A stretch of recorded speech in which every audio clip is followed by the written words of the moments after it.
here with trainer Rudy Hernandez, the trainer of Carlos Cuadras. Now, my question to you is, well, actually, I asked Carlos this. I said, you feel you won the fight. Does Roman Gonzalez deserve to be pound for pound the best fighter in the world? I think that Gonzalez has earned the right to be the number one pound for pound fighter in the world. You don't have that many fighters that go up in so many, 4 different divisions and win world titles. Right. So I think that he's dared himself, he's challenged himself to do what Ricardo Lopez didn't do. So I think that there's certain credibility to why he should be number one. How much do we know about David Carmona? Because honestly, it's a fighter I actually never heard of. Yeah, well, Carmona fought Inoue in his last fight, and Inoue is a beast. He is a really, really good fighter. I think he's one of the great fighters, and unfortunately, he's in Japan. Decision, So he won a decision with him, and so he's no pushover. So Carlos has to bring his A game, or he might regret it. And how focused is Carlos? Because he continues to talk about the rematch with Roman Gonzalez. It's something that he dearly wants. Well, he talks about it because everybody seems to ask him about it, and that's what he's going to answer the questions. But in the gym, we talk about what Carmona does this and he does that. And I go, yeah, I know what Carmona does, and so this is what we're going to do. And so we're in training. It's always about what Carmona does and what we're going to do. And so we're focused on Carmona now. We can't. I mean, it'd be a big mistake to look ahead. Seldom do we get an honest opinion from a trainer. You saw it as a draw against Gonzalez versus Cuadras. I thought it was a draw. I thought it was close enough to it could have been 115, 113 either way. And but at the end of the day, it's like one judge had it way off. But hey, a loss. You can still lose by a point. You still lose. It's still a loss. So it doesn't matter. You say he's got to knock him out in the rematch. I think it's something he has to do. He should do it. I think that like I told him, I said, if you beat him a decision, he beats you a decision, you're on even terms. But if you knock him out, then that puts you ahead of the game, and you're capable. You just have to believe that you can. And so, if I can get him to believe that he can, and he goes in there trying, then how much more can I ask for? Do you honestly believe you can get that rematch? Do you think Gonzalez wants to give him that rematch? Gonzalez has his career. He's got there's certain decisions that he makes on because some make financial sense. And at the end of the day, it's he's the one that's been given that opportunity to have that choice, and so whether we get it or not, that's up to them. Is there anything different that Cuadras could have done in the first fight? Well, it's easy to say, huh? It's easy. Now that the fight's over, we could have done everything, right? If it were up to me, we would have started in the 4th round instead of starting in the 8th and 9th round to get into the fight. But I think that, like I said, you heard him here at the press conference when he said that round 13 starts, and so if it's true, then we're going to get a guy who's going to come in there with that intentions of winning this fight, either win by knockout or get knocked out, and that's what it's going to come down to if we are to fight him again. Yeah, you guys are the undercard to Golovkin versus Jacobs. Can you break that fight down for us? Break Jacobs? Break down Golovkin versus Jacobs. Break Jacobs? You basically. Yeah. So you think that's what's going to happen?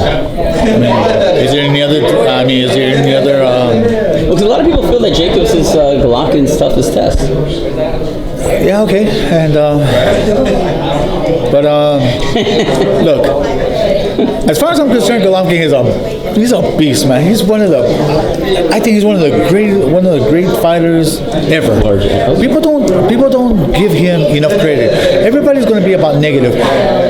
Golovkin will retire 4, 5, 10 years from now, and he'll never be considered one of the best ever because for whatever reason.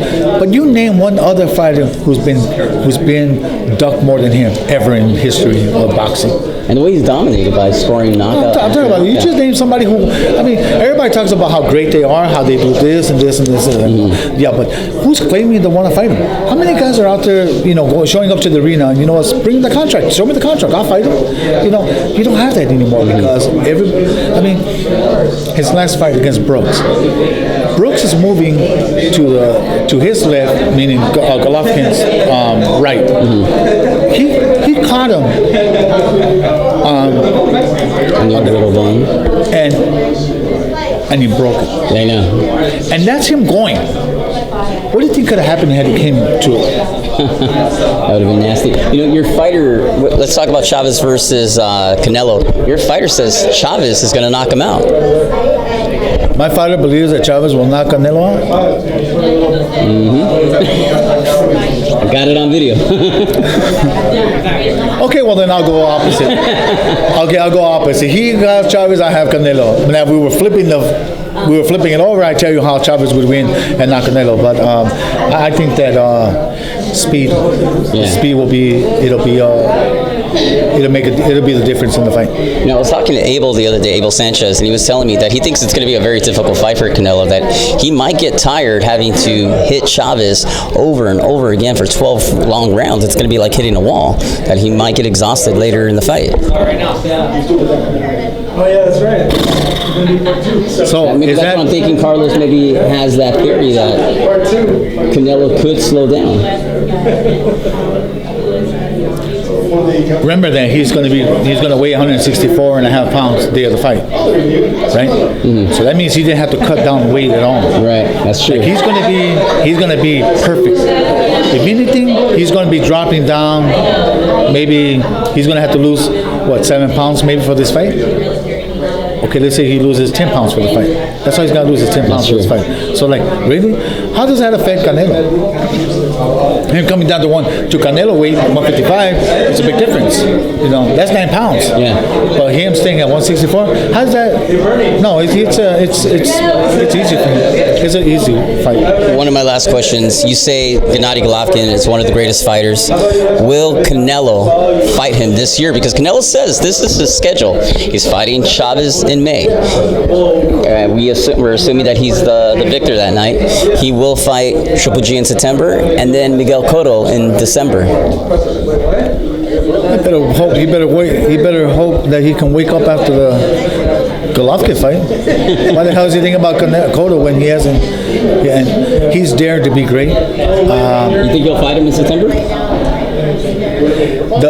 The coin is still up in the air, right? Because at the end of that, would you bet your house on it? No. See, yeah, they've been saying about what they're going to do, and like we're going to do this, and now, you know, the promoter said that, you know, it's a fight that the people have been wanting. You know, the Mexicans want this fight so bad. I go, I don't remember Mexicans talking about this fight. Everybody's surprised that it was even announced, and but it's promoted well. Like, oh, we're going to get the hell out of here, man. That's bull. Yeah. At the end of the freaking day, man.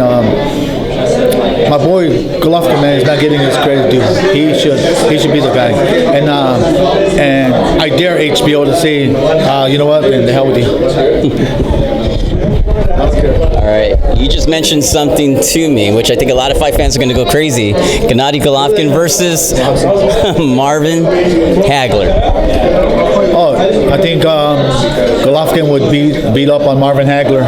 I think he would just literally just bust him up and no contest? No, it's competitive the first 5-6 rounds, and then after that, Golovkin just starts breaking him down bad, and I think he just takes a beating. Wow. Can't wait for that one. Thank you.